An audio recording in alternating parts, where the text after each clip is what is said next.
Meus amigos, meus irmãos, que nosso Mestre Maior, Jesus de Nazaré, inspire o nosso encontro dessa manhã e que os amigos espirituais do nosso Centro Espírita Allan Kardec, juntamente com os mentores espirituais pessoais, possam nos auxiliar para que, além da troca fraterna de ideias, em busca de um aprofundamento doutrinário e na área da espiritualidade, nós também obtenhamos, se possível, o auxílio espiritual, perispiritual e físico de que estejamos necessitados.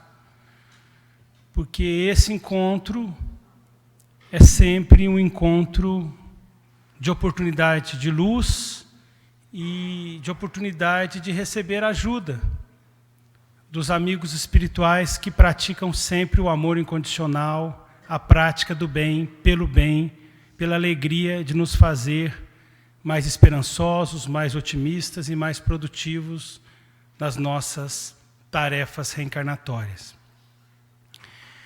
Uma questão muito interessante que sempre surge nos grupos de estudo introdutórios da doutrina espírita, mas que não deixa de ser uma questão com uma certa profundidade significativa. Então, a questão de curso introdutório não vai nenhum demérito à questão, porque a questão tem várias nuances que não são tão iniciais assim. É uma questão que advém quando nós lemos o Evangelho de Jesus, mas também surge quando nós estudamos a doutrina espírita propriamente dita. Os textos específicos de Allan Kardec e, obviamente, das obras subsidiárias da doutrina. E essa questão é exatamente essa. Jesus era médium. Jesus foi médium durante a sua vida física.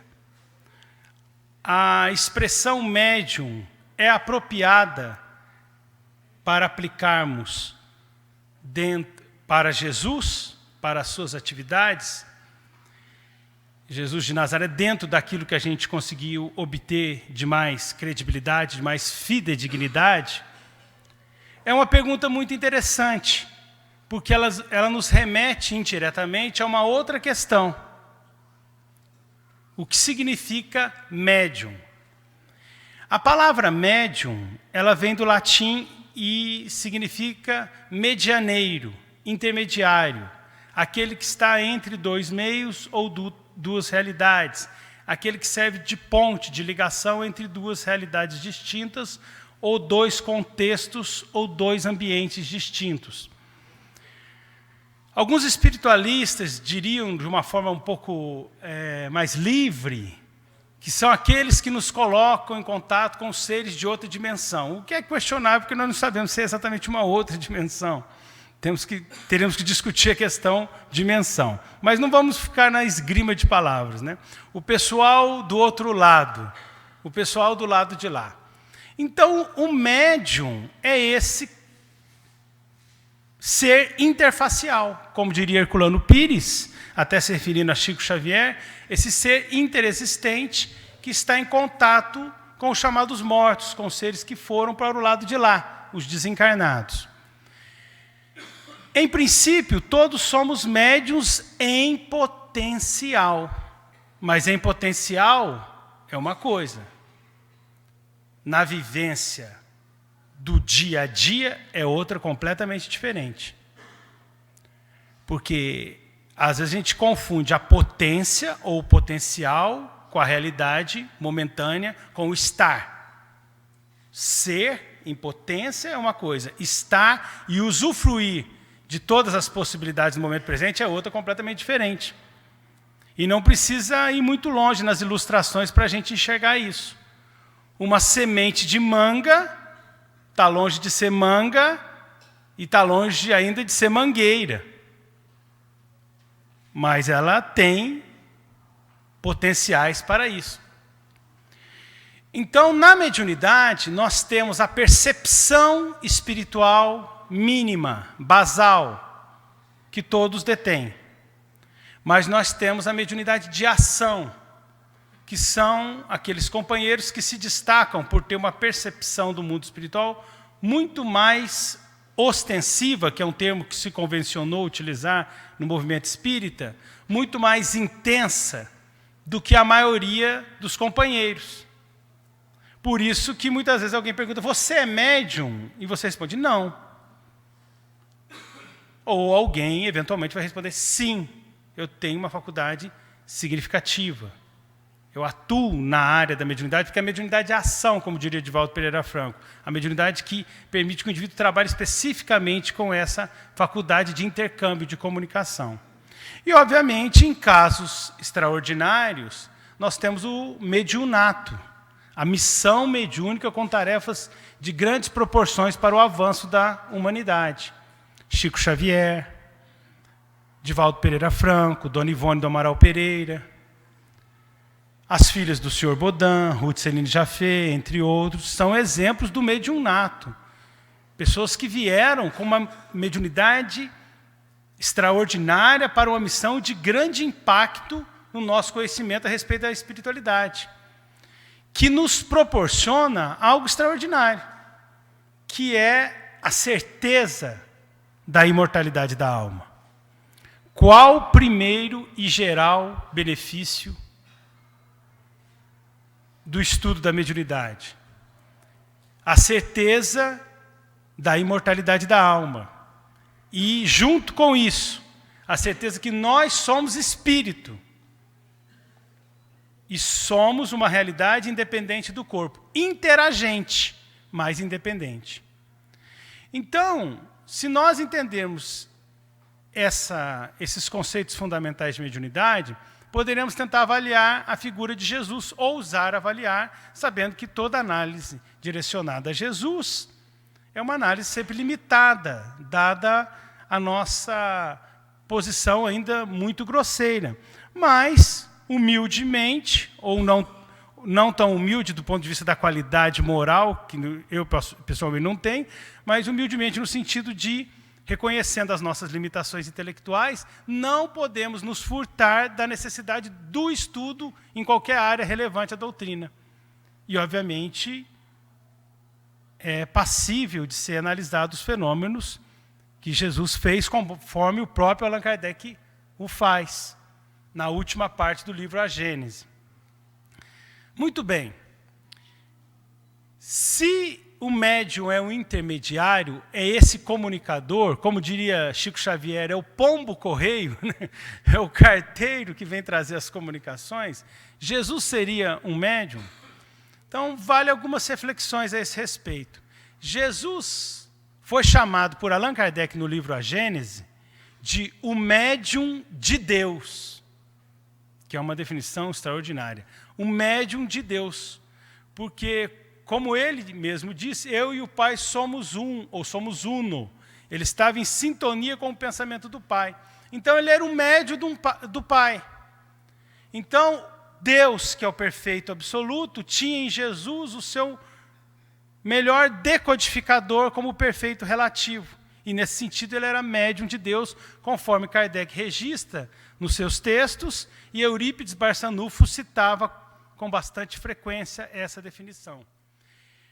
Mas é interessante entender essa discussão, porque se ele é médio de Deus, ele é perfeito relativo, o governador da Terra, conforme o próprio Kardec sugere na Revista Espírita, e Emmanuel comenta em vários de seus livros, ele é médium na capacidade de ter contato com seres desencarnados. Ele via os espíritos, ele se comunicava com os espíritos, com a maior tranquilidade, com a maior facilidade, com a maior naturalidade, num nível que a gente, inclusive, não consegue nem alcançar. Mas ele via, ele conversava, ele tinha contato, ele dominava essa realidade. Isso é uma coisa. Mas ele não precisava dos espíritos, é aí que eu quero chegar, para fazer os fenômenos que ele proporcionava. Porque ele era e é o perfeito relativo da Terra, o governador da Terra. Então, quando nós observamos Chico Xavier, por exemplo, no Pinga Fogo de 1971, dizendo: olha, o nosso irmão, o nosso benfeitor, Emmanuel, está aqui ao nosso lado, lembrando tal passagem. O nosso orientador, Emmanuel, está aqui explicando que deveria ser assim ou deveria ser assado. Emmanuel é o orientador de Chico Xavier. Em princípio, o espírito superior a Chico Xavier, que assume a tarefa de pai espiritual para conduzi-lo durante a reencarnação, conforme o Livro dos Espíritos nos ensina. Vale o mesmo para Joana de Andes em relação ao Divaldo, ou Charles em relação a Ivone Pereira. O próprio Espírito Camilo em relação ao nosso querido irmão confrade José Raul Teixeira. Então é o mentor espiritual. Mas Jesus, o perfeito relativo, governador da Terra, não precisava das suas potencialidades psíquicas de comunicação com os desencarnados para fazer os fenômenos que ele fazia. Então, nesse sentido, ele não era intermediário, era ele que fazia. Mas isso não deixava de fazer com que ele tivesse contato com os desencarnados. Mas ele não necessitava dos desencarnados para estar inspirado, porque estava em contato direto com Deus. Ele não necessitava da orientação dos desencarnados para ser perfeito dentro dos desafios que a Terra impunha a ele. Porque os desafios da Terra eram totalmente superados no seu processo evolutivo. Daí nós podemos dizer com segurança que Jesus não foi tentado. Não foi tentado. O texto tem alguma falha, ou foi uma alegoria, ou foi uma parábola, e não ficou bem registrado, porque jamais Jesus poderia ser tentado. E convenhamos, um obsessor um pouco infantil, né? Eu te dou esse mundo todo. Mas Jesus falava que o reino dele não era desse mundo. Jesus não teria como ser tentado. Ele é que tentava os obsessores, porque ele chegava perto da pessoa perturbada e falava assim: Jesus de Nazaré, que tem tu contra nós? Sai de perto de mim. Que ele incomodava a vibração dele, os espíritos perturbadores. Então, os desafios que para nós ainda são difíceis, para Jesus eram tranquilos. Então, ele não foi tentado 3 vezes, porque ele não foi tentado nenhuma. Eu acho interessante, porque teve um filme, né, que se chamava A Última Tentação de Cristo, que gerou um escândalo na época, os mais antigos vão se lembrar, mas, baseado nesse paradigma, que é equivocado, não seria um absurdo pensar numa 4ª tentação, porque ele teve 3 é um número mágico. A doutrina espírita não chancela isso. Ele não teve 3 porque ele não teve nenhuma. Porque os desafios da vida física para que nós encaramos, para ele eram tranquilos. E não porque ele era diferenciado por ser Deus, que ele nunca foi Deus e sempre frisou que não era. Mas porque ele era o nosso irmão maior, co-herdeiro nosso com o Pai. Co-herdeiro nosso em relação ao Pai. Como diz o apóstolo Paulo. Somos herdeiros de Deus, co-herdeiros com o Cristo. Então, Jesus é esse ser perfeito, dentro do perfeito relativo, que dominava as lutas da vida. Por isso ele diz: eu sou o caminho, a verdade e a vida, ninguém vai ao Pai senão por mim. Mas os fenômenos ditos psíquicos, parapsíquicos, alguns gostam da expressão paranormais, que não é uma expressão de Allan Kardec, esses fenômenos foram abundantes na vida de Jesus. Nesse sentido, Jesus era médium, nesse sentido. Mas Jesus não era médium no sentido que muitas vezes nós usamos para a grande maioria dos mentores. Ele está recebendo a inspiração do alto. Ele não precisava da inspiração do alto, porque ele já estava em comunhão direto com o Pai. A inspiração do alto que ele precisava era a inspiração do Pai, que ele já estava em sintonia perfeita.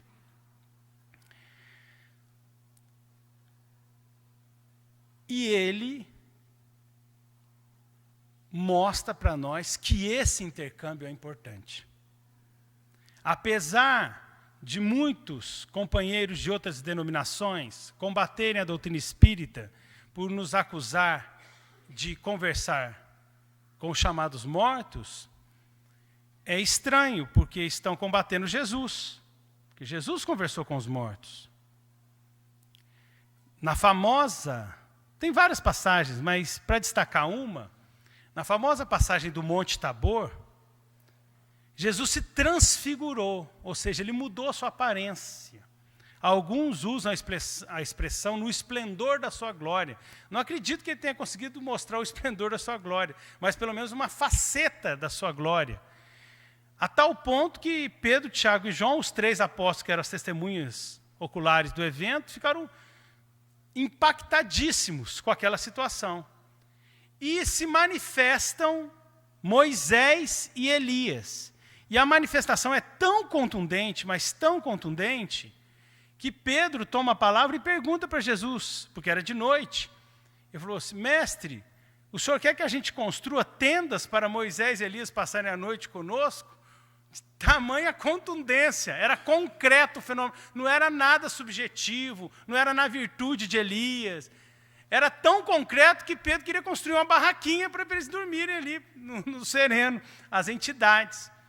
E Emmanuel, numa mensagem que está registrada no livro do Jorge Resine, Materializações de Uberaba, comenta isso, que eram realmente materializações, não foram só vidências propriamente ditas. Os espíritos estavam ali fisicamente, usando do ectoplasma, expressão de Charles Sichet, pai da metapsíquica e Prêmio Nobel de Medicina e Fisiologia de 1913, autor de Tratado de Metapsíquica, A Grande Esperança. Ele que cunhou o termo. Mas é o fluido vital exteriorizado e que em algumas pessoas pode ser exteriorizado em maior intensidade, que era o caso dos 3. E esse fenômeno foi tão impactante que Jesus, sabendo dosar didaticamente a informação, inclusive para os próprios apóstolos, porque eles não estavam no mesmo nível de compreensão, segundo o próprio Emmanuel afirma no livro Caminho, Verdade e Vida, ele pediu para que eles não guardassem, que eles guardassem aquela informação, para que eles não divulgassem ainda até que ele voltasse.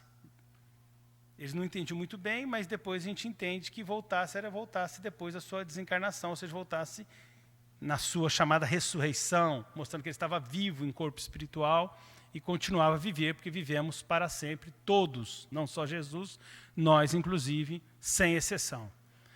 Então é uma reunião mediúnica maravilhosa, em que 2 espíritos elevados, claro, menos elevados do que Jesus, mas com Jesus na Terra não há comparação, mas 2 espíritos elevados vieram e participaram com Pedro, Tiago e João, mostrando que a reunião mediúnica é chancelada por Jesus. Mas Jesus não ficou satisfeito com essa informação, porque ao descer do monte, pouco depois, ele foi procurado por um pai que tinha um filho que tinha aquilo que nós grosseiramente denominamos convulsões, ou crises convulsivas, ou crises epiletiformes, que lembra as convulsões características da doença, da enfermidade, a afecção epilepsia. E ele chega para Jesus e fala algo muito interessante. Ele diz: Senhor, tende piedade de mim e de meu filho, porque ora ele cai na água e ora ele cai no fogo. Eu apresentei aos seus discípulos, mas eles não puderam curar. E aí Jesus diz: traga-me aqui o menino. E ele levou. E na hora que o menino se aproximou, ele disse: espírito imundo, sai dele. O menino tem uma crise epiletiforme, e é como se houvesse, com o poder da autoridade moral e do amor de Jesus, dissociado o acoplamento perispírito a perispírito, porque certamente era um caso de subjugação ou possessão, conforme Kardec explica, nos casos mais avançados de subjugação está na Gênese. E o menino fica bom. E ele entrega o menino ao seu pai, o pai agradece muito e sai feliz. Mas a história não termina aí, porque os apóstolos, os discípulos, se aproximaram de Jesus um pouquinho constrangidos, porque eles não tinham conseguido. E Jesus, mostrando que ele era um mestre muito acessível, ele não ficava sobranceiro, com uma atitude, aqui quem manda sou eu. Ele era muito acessível aos discípulos, ele era amigo, ele era irmão, ele era companheiro. Ele dava uma liberdade muito grande para os discípulos, e os discípulos usufruíam disso, com naturalidade, com respeito, mas com naturalidade que é peculiar aos amigos. Porque eles chegaram para Jesus e falaram assim: mestre, por que tu conseguiste e nós não? Que é uma pergunta, bom, conforme o texto está registrado, não sabemos se foi exatamente assim. Que é uma pergunta assim, né? Contundente para Jesus, né? Por que tu conseguiste e nós não? E Jesus, com a maior naturalidade, responde: porque para esta casta de espíritos, ou esta classe de espíritos, são necessários jejum e oração. É óbvio que o jejum é o jejum moral. É o jejum das práticas inconvenientes perante a lei de Deus e a própria consciência. Eventualmente, até o jejum da comida, né? Porque também pressupõe o nosso respeito ao corpo. Mas, obviamente, transcende muito o jejum estomacal, que até hoje ainda é utilizado como critério de preparação religiosa em muitos cultos. É o jejum das más tendências. Olhai, vigiai e orai, porque não sabeis quando é chegada a hora. Porque o espírito está pronto, mas a carne é fraca, disse Jesus no Jardim das Oliveiras. Então, o que Jesus estava dizendo? Que aquela entidade era uma entidade tão perversa que, naquele caso específico, eles teriam mais dificuldade mesmo para desenvolver, ainda mais no intervalo de tempo curto, uma desobsessão efetiva. Porque era um processo obsessivo mais grave, mas ele tinha essa condição. Mas é interessante fazer uma análise comparativa das duas passagens, porque Jesus ensina para nós que nós não devemos ficar exclusivamente esperando mensagens de mentores, orientações de mentores, contatos com mentores, ou sonhando com paragens muito elevadas, situações de plenitude espiritual. Nós devemos guardar momentos para o nosso colóquio sublime com Deus, como diz Joana de Angelis no livro Vida Feliz, e elevação e orientação, mas isso não deve impedir o trabalho com os mais necessitados. Tanto é que o próprio Mestre Jesus de Nazaré diz que todas as vezes que fizestes isso, o bem, a bondade, a um destes mais pequeninos, a mim fizestes. E assim ele reconheceria os seus verdadeiros discípulos no mundo espiritual, no reino dos céus, e separaria as ovelhas dos cabritos.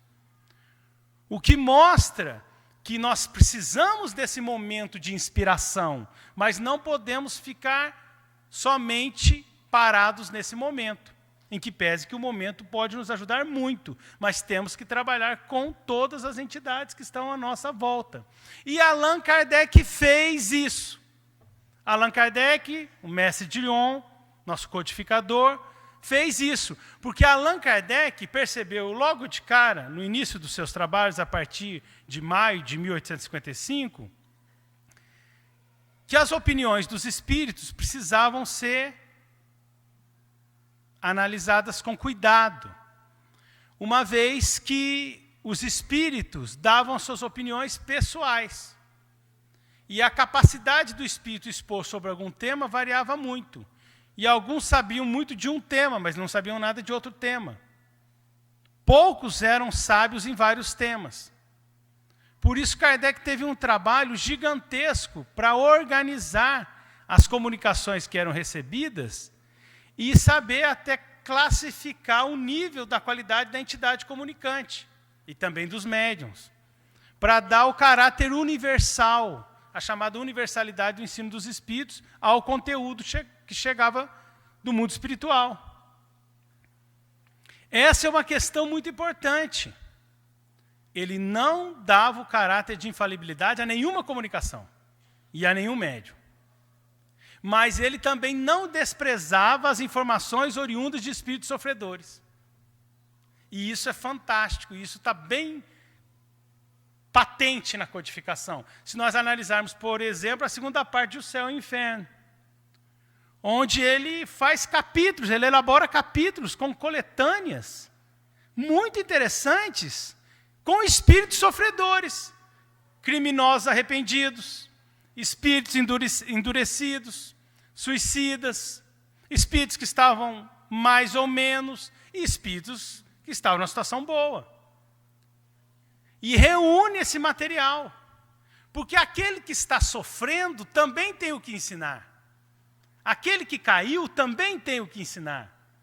Aquele que errou também tem a experiência do erro para nos dar uma informação útil para as nossas vidas.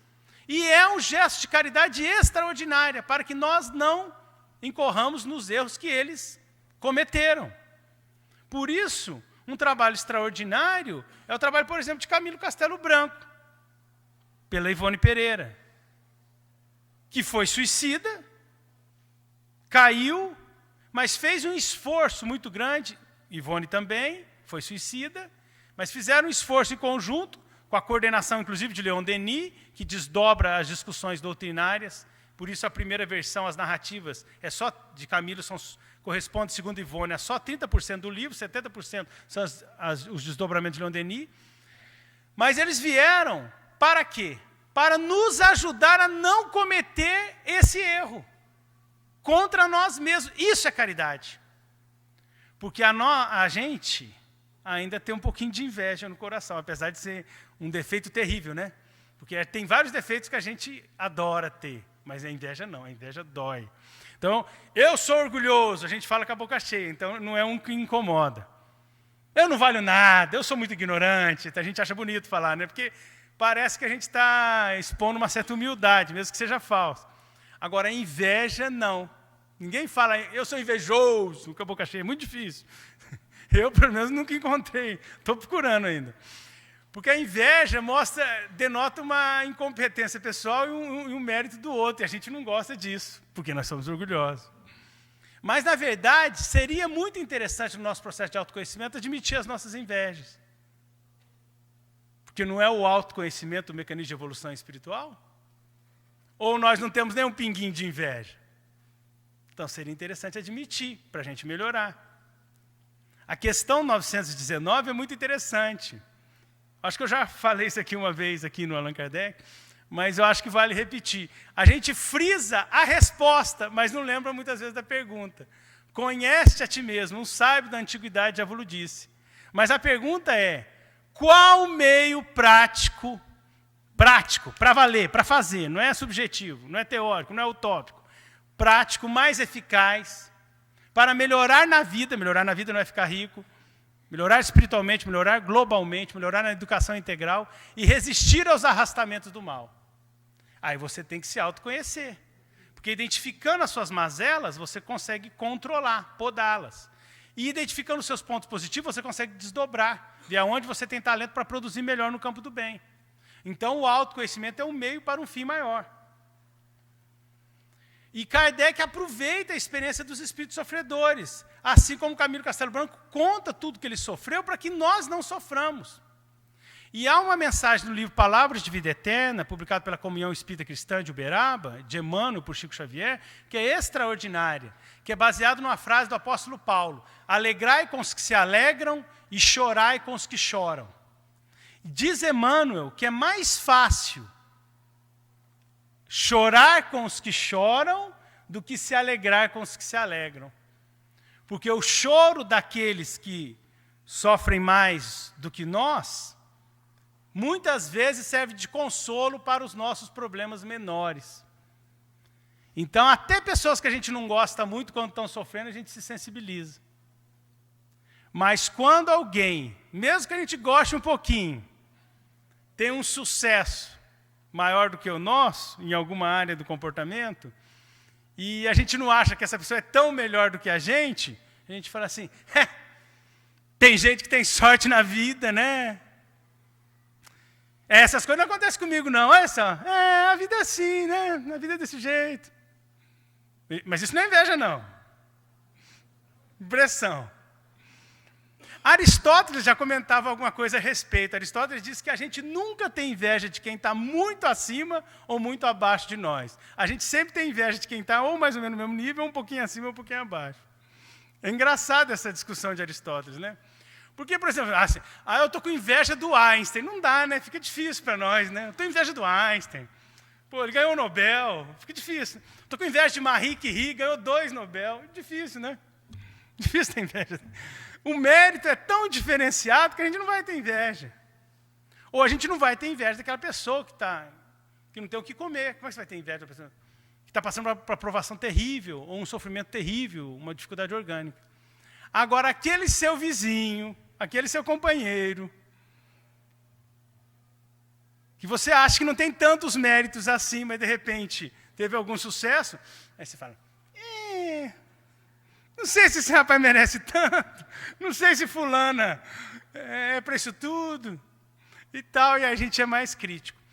Então, é muito interessante a gente aprender com os que sofrem e ter respeito pelos que sofrem.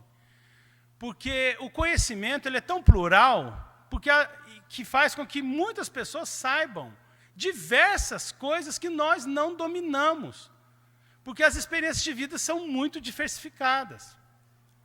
A questão é saber analisar o joio e o trigo, aonde a pessoa tem joio, aonde a pessoa tem trigo.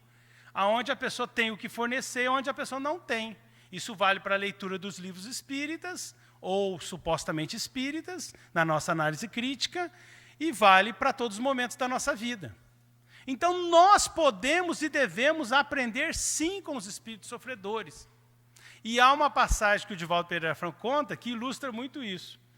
O Divaldo conta que, certa vez, ele estava deixando uma reunião de desobsessão lá no Centro Espírita Caminho da Redenção, fundado por ele, onde ele atua, em Salvador, e uma senhora, uma confreira, que trabalhava na reunião com ele, na reunião de desobsessão. No final da reunião, eles batendo aquele papo, o terceiro tempo, né, como o pessoal do futebol fala, né, aquela conversa depois da reunião.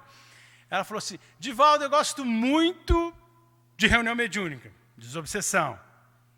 E o Divaldo falou assim, mas por que razão? Porque a gente vem aqui, faz a caridade para os espíritos, faz a caridade para os outros. E o Divaldo ouviu, né, nem atinou para nada, pelo menos na exposição que eu registrei essa informação dele, ele não comentou nada. Mas diz que nessa hora, um dos espíritos obsessores ou sofredores que tinha se manifestado na reunião e que tinha sido doutrinado na reunião, apareceu para ele do lado deles, ali na rodinha. Divaldo viu e ouviu. E o espírito olhou para o Divaldo e disse o seguinte, olha que pretensiosa. Ela está achando que está fazendo a caridade para nós. Somos nós que estamos fazendo a caridade para vocês. Não façam como nós fizemos, porque senão vocês vão vir parar no lugar que nós paramos, que é horroroso. Na verdade, o Divaldo dá um toque de humor, mas é uma caridade dupla, né? É uma caridade dupla. O trabalho de reuniões mediúnicas de obsessão é caridade, sim, dos encarnados para os desencarnados, mas também é caridade deles para conosco, porque nós aprendemos e vemos e constatamos o sofrimento das entidades que estão do lado de lá, e principalmente o motivo que levou eles a estarem nessa situação de sofrimento. Aonde que isso começa? Na codificação. Na quarta parte do Livro dos Espíritos, das Esperanças e Consolações. Logo após a questão do Conhece-te a ti mesmo. Logo após a 919, que é a última da terceira parte. Aí, a partir da 920, aquelas 100 questões finais, aquela centena de questões finais, fala das esperanças e consolações. Por quê? Porque a situação de felicidade ou infelicidade do espírito desencarnado foi observado de cara por Allan Kardec, dependia diretamente da vida moral que a pessoa levou durante a sua estada no corpo físico. Então, é inevitável fazer a pergunta, como eu estou andando na minha própria vida? Sócrates dizia, uma vida não refletida não vale a pena ser vivida. Eu tenho que pensar, como é que eu estou andando? Moralmente. Como é que eu estou conduzindo? Como é que está a minha consciência? O meu esforço no bem? Eu tenho tentado ser hoje melhor do que ontem e amanhã melhor do que hoje? É fundamental nos perguntarmos. Porque senão, o que acontece? Nós vivemos à mercê do tempo e não conduzimos a nossa existência para construir algo que nós queremos para nós mesmos. Porque somos herdeiros de nós mesmos. E a autoconstrução é fundamental para aqueles que já adquirimos consciência espírita. Se eu sei quem eu sou, ou como eu estou, eu trabalho para melhorar a mim mesmo. E eu não preciso esperar a desencarnação para ter um choque existencial e descobrir como eu estou espiritualmente. Eu posso fazer esse trabalho agora, a cada dia, a cada momento, administrando melhor minhas escolhas, administrando melhor meu livre-arbítrio. Então é fundamental que nós tenhamos o cuidado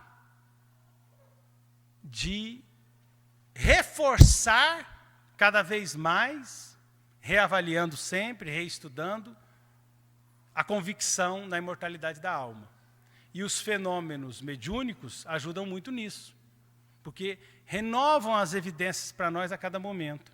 Porque a certeza da imortalidade da alma é fundamental dentro da proposta espírita para a transformação das nossas atitudes e da nossa paz íntima. Isso está muito claro na questão 922 de O Livro dos Espíritos, da quarta parte. Como ser feliz dentro da felicidade relativa na Terra? E a resposta é muito interessante. Do ponto de vista da vida material, ter o necessário. Então, os Espíritos não ignoram a nossa necessidade do mínimo. Como Jesus não ignorou no Pai Nosso, quando Ele pediu: o pão nosso de cada dia dai-nos hoje. Presta atenção. O pão nosso, não é só meu, de cada dia, vamos preocupar só com hoje, nos dai hoje. Não é a padaria nossa, a padaria minha, de todos os dias me dá sempre. É o pão nosso, então é para eu dividir, de cada dia dai-nos hoje. E é uma maneira de elevar o pensamento, porque o próprio Jesus, naquela famosa passagem, belíssima, das mais belas, olhai os lírios dos campos, ele diz que não é por muito falar que nós seremos atendidos, porque Deus já sabe das nossas necessidades antes mesmo da gente elaborar as nossas orações. Mas a oração não é boa, importante para Deus, ou não é uma chantagem emocional com Deus, ou não é uma promessa, um pacto de propina espiritual com Deus.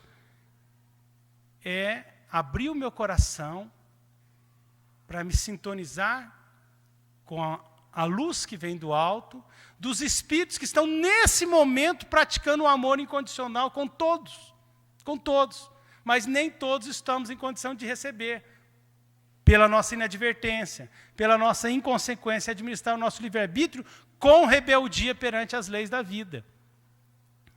Então é fundamental que eu reforce os estudos do conteúdo da mediunidade, para chegar na imortalidade da alma e, através da certeza da imortalidade da alma, modificar o meu comportamento. E a resposta 922 não para aí, não. Do ponto de vista da vida material, ter o necessário. Na vida espiritual, na vida moral, a consciência o mais pura possível e a fé no futuro. Olha que coisa fantástica. A fé no futuro, a doutrina espírita dá condições da gente adquirir com solidez, a certeza, não a esperança vaga na ressurreição, a certeza da imortalidade da alma.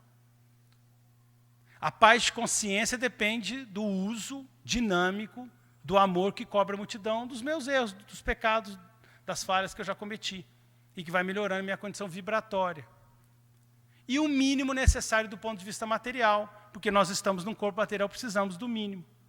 E Jesus foi tão sábio que é o único ponto que ele faz menção no Pai Nosso, na oração dominical, que toca na questão material. Claro que o pão não necessariamente é só um material, mas certamente contempla o pão material também.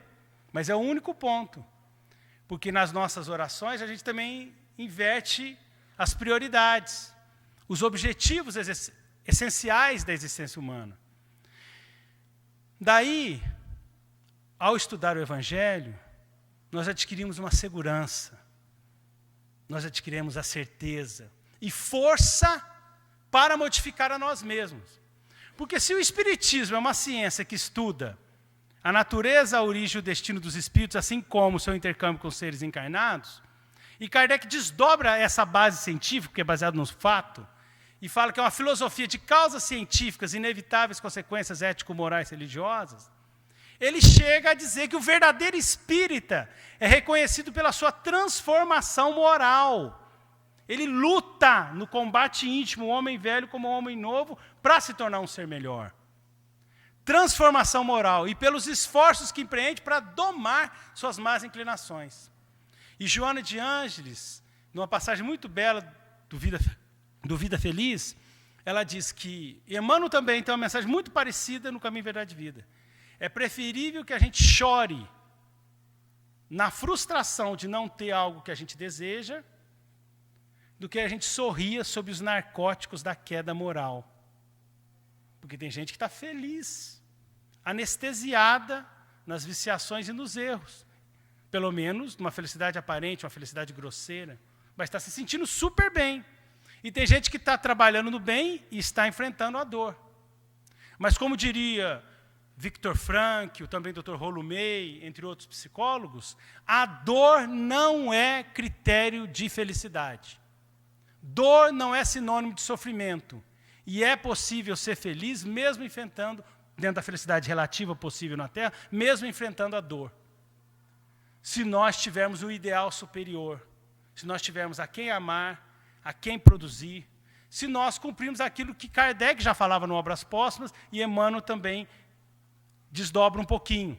As tarefas da reencarnação são perante si mesmo, perante a família consanguínea e espiritual, perante a sociedade, perante a divulgação do Evangelho da Verdade. No nosso caso, no contexto da doutrina espírita. Então, a gente adquire essa convicção. E isso não é novo. Porque no Evangelho de Jesus, não vemos só essas reuniões mediúnicas, como no Monte Tabor, essas reuniões de desobsessão, como no menino. Nós vimos também a cura fluídica, que não necessariamente usou de um espírito desencarnado, como a gente já comentou no início. Por exemplo, quando a mulher hemorroísta toca na veste de Jesus. Estava um povão lá empurrando Jesus, alguém tocou, só que ela tocou predisposta, aberta. E aí Jesus fala, quem me tocou?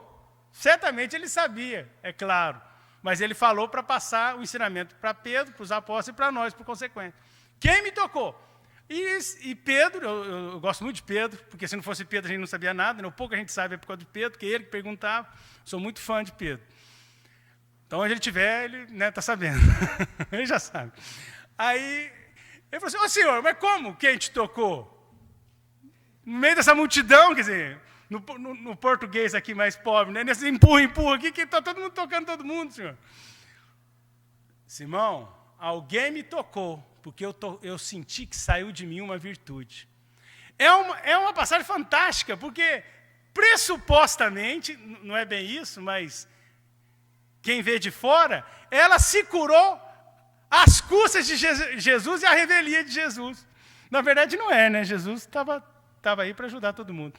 Mas ela se colocou na postura e não pediu autorização para Jesus. Foi lá e tocou nas vestes, que estava impregnado com um fluido muito elevado.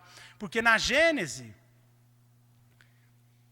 no capítulo Os Fluidos, está muito claro que o espírito, quanto mais elevado for, quando ele reencarna ou encarna num determinado planeta, ele aure da atmosfera desse planeta os fluidos mais elevados para constituir o seu perispírito.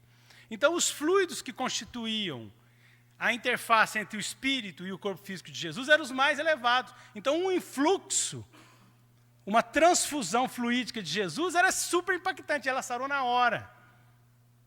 Que é uma passagem fantástica, e ela se acusou, e Jesus, claro, aprovou a atitude dela. Você vê que não é uma passagem que lembra os nossos passes. Uma transfusão fluídica. Não é exatamente mediúnica propriamente considerada, porque não foi uma comunicação. Não deixa de estar relacionada à mediunidade. Mas é uma transfusão fluídica. Assim como quando Jesus cospe na terra, mistura, faz lodo ou lama e passa nos olhos do cego. E o cego começa a ver. Com aquele fluido maravilhoso, ele traz a visão para o cego. Também é uma transfusão, é uma doação. Não é tão direto como a do Monte Tabor, mas também mostra que nós não somos só matéria. Também bate de frente com a ideia materialista. Emancipação da alma, que é discutido no Livro dos Espíritos a partir da questão 400. Jesus estava chegando em Jerusalém.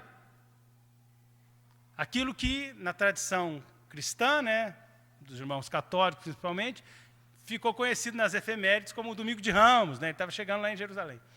Aí Jesus fala assim, olha, depois desse monte tem um burrinho. Vocês podem ir lá, peçam emprestado e digam que o Senhor precisa dele, e que depois a gente vai devolver.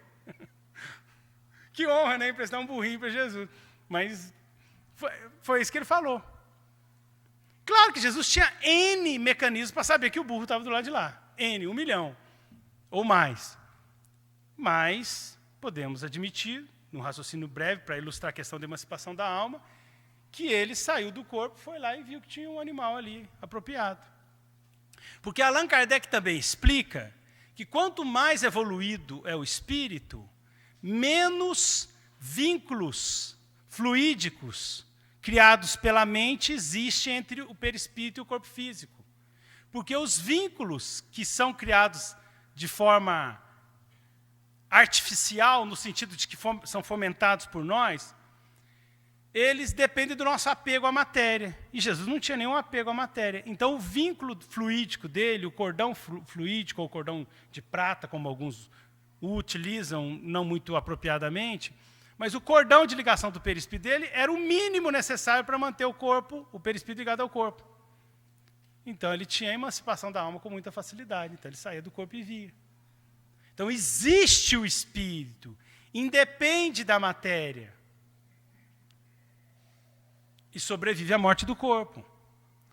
Os casos de visões de leito de morte, narrados por Ernesto Bozano, experiências de quase morte. O próprio André Luiz, no livro Nos Domínios da Mediunidade, capítulo 21, se não me falha a memória, ele fala assim, mediunidade no leito de morte, que é muito comum. A pessoa, pouco antes de desencarnar, e Bozano discute muito isso, pouco antes de desencarnar, adquire, vê o mundo espiritual. E se ela não está em coma, não perdeu a consciência, ela narra detalhes incríveis para as pessoas que estão à sua volta. E pessoas materialistas, céticas, sem nenhuma predisposição religiosa ou espiritual ou de qualquer natureza. Chocando muitos dos próprios familiares e dando informações. Por quê? Porque é um momento onde o processo de desligamento já está se dando. Então, a liberdade do espírito é maior. Por isso também, André Luiz também comenta sobre isso, é mais comum para as pessoas que falam assim, eu não sonho, eu nunca sonho. Para as pessoas que falam isso, é mais comum começarem a sonhar depois de uma idade mais avançada. Porque com menos energia, com menos fluido vital, o espírito começa a desdobrar mais e começa a ter mais lucidez e lembrar mais de alguns registros, o que é muito bom, porque fomenta um pouco esse contato com o mundo espiritual, traz um amadurecimento. Porque, às vezes, quando a pessoa fala, eu não sonho, é uma situação um pouco perigosa. Pode ser cômoda, mas é perigosa. Parece uma doença cardiovascular, aquela doença silenciosa, que não deu nenhum sinal, nenhum sintoma, quando vê a pessoa ter um infarto fulminante e desencarna. Porque eu posso estar com uma vibração muito ruim, eu posso estar muito mal espiritualmente, mas eu não sonho. E aí eu não tenho aqueles alertas em função dos pesadelos, aquelas vivências terríveis que me dão um choque existencial que, para alguns que têm um mínimo de informação, falam assim, olha, eu não estou muito bem, preciso melhorar minha vibração. Como a pessoa não sonha, ela não está preocupada, ela não percebe. E normalmente, daí Jesus dizer, olhai, vigiai e orai, normalmente a gente vai piorando a nossa faixa vibratória num processo lento e gradual. Então, essas informações, muitas vezes a gente lê de passagem, mas precisam ser mais aprofundadas, porque trazem para nós uma convicção muito forte. E aí mostram para nós que Kardec, 1.800 anos depois, estava explicando, reforçando, mastigando, entregando na boca da gente aquilo que Jesus já tinha falado, conforme ele mesmo asseverou. Por isso, o Consolador prometido. Porque antes de ser o Consolador prometido, ele era o esclarecedor. Porque na proposta espírita, a gente se consola porque a gente se esclarece. E nos esclarecendo, a gente perde a tanatofobia, o medo da morte, uma série de medos. E a gente começa a ser mais produtivo, proativo na execução do bem, em prol de nós mesmos, da nossa paz de consciência e da nossa felicidade. Mas isso, aí você fala, Leonardo, mas você só citou Jesus. Mas isso não se restringe só a Jesus. No início dos Atos dos Apóstolos, logo no início, não é o capítulo 1, acho que é o segundo, entre o segundo e o quarto, está escrito que as pessoas colocavam os doentes por onde passava Pedro, para que a sombra de Pedro, também não pediu autorização para Pedro, não. É igual a mulher hemorroísta, né? Seguir o exemplo dela. Para que a sombra de Pedro, quando Pedro passasse pelo caminho, passando por cima delas, as curasse. E curava. Pedro com João, na frente da porta, do portal famoso, né, da porta formosa do Templo de Salomão, o mendigo falou assim, me dá uma moeda. Pediu, né, uma esmola. E Pedro tomou a palavra, é a primeira ação extraordinária, entre aspas, dos Atos dos Apóstolos. Ele diz, não tenho prata e nem ouro, mas do que tenho, isso te dou. Olhe para nós, para entrar na sintonia, para fazer a transfusão energética. Ele olhou, em nome de Jesus, o Nazareno, levanta-te e anda. E ele levantou e ficou curado. Mas, se nós deixarmos cair as escamas, perceberemos muito mais. Nos Atos dos Apóstolos, há uma passagem muito interessante. Herodes mandou matar Tiago Maior. Tiago Maior era irmão de João, filho de Zebedeu e Salomé, né? Porque ele tinha mãe também, né? Porque o texto é meio machista. Eram os filhos de Zebedeu, não tinha Salomé, não. Não tinha mãe. Não, filhos de Salomé e Zebedeu. Ele tinha mãe e tinha pai, né? Então, Tiago Maior era o irmão mais velho de João. E ele foi o primeiro apóstolo morto. Não foi o primeiro mártir do cristianismo, que foi Estevão. Mas ele foi o primeiro apóstolo que morreu. Herodes, como um político, mandou matar e o povo ficou feliz. Acontece essas coisas, né? Pessoal, os políticos às vezes fazem alguma coisa errada, tem sempre quem gosta. Ele mandou matar, o povo ficou feliz. E aí, como o povo ficou feliz, ele mandou prender Pedro. E prendeu Pedro. Está lá na Bíblia Católica, na Bíblia Protestante, pode olhar. Quando ele prendeu Pedro, a comunidade estava orando numa casa. Estava orando.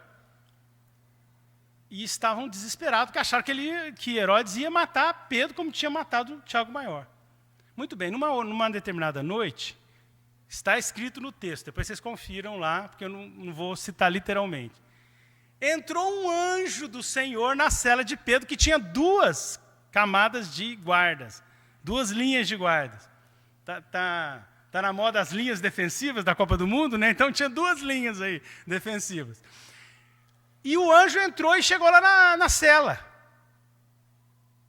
E está no texto, Pedro achou que estava sonhando. Olha só como é que eram os sonhos, porque ele tinha desdobramentos, ele tinha sonhos lúcidos. Ele achou que estava sonhando, mas depois que percebeu que ele estava acordado, ele viu que era uma entidade que estava ali. Ou era uma vidência, ou era uma materialização. E ela arrebentou as algemas.